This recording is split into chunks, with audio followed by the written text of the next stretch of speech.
Moi, dans ma carrière, des blessures, ça n'a pas été un enjeu très important parce que même si le cyclisme est un sport dangereux, oui, j'ai déjà chuté et j'ai été éraflé le dos au complet, la jambe, à un sprint d'arrivée en Hollande. On roule à 60 km/h dans une descente avec une courbe. Je suis rentré dans les clôtures de métal. Donc, j'ai passé proche de me blesser gravement, mais l'entraîneur, j'étais avec un taping à la grandeur de la cuisse et du dos. Et le lendemain matin, il m'a dit « Tu es capable de repartir », même si d'autres athlètes du Canada avaient abandonné parce qu'ils n'étaient pas assez rapides pour rester dans le peloton. Moi qui étais à moitié défait, je suis reparti. J'ai eu beaucoup de blessures, oui. J'en ai eu beaucoup dans ma carrière en gymnastique. J'en ai eu beaucoup en cirque, des commotions, disloquer les épaules, etc.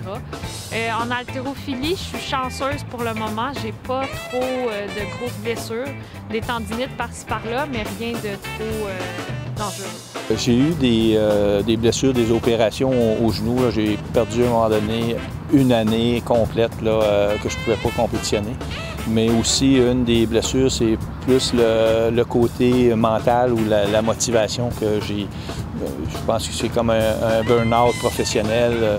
J'ai passé à travers des épreuves psychologiques. Là, il fallait que je retourne aux bases, pourquoi que je faisais le sport, puis c'est quoi qui étaient les éléments de motivation. J'ai eu une blessure assez importante.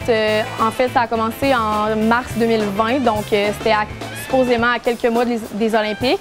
Je me suis déchiré un ligament au poignet. Donc ça m'a vraiment limité dans mon entraînement. Je ne pouvais pas rentrer dans l'eau puis suivre mes coéquipières. Fait que ça m'a un petit peu retardée, puis j'ai été obligée de mettre les bouchées doubles avant les Olympiques. Puis aussi, cette blessure-là est revenue à quelques mois des Olympiques. Donc j'ai été obligée d'avoir des injections de cortisone à quelques semaines des Olympiques pour pouvoir performer, mais finalement, tout est bien qui finit bien.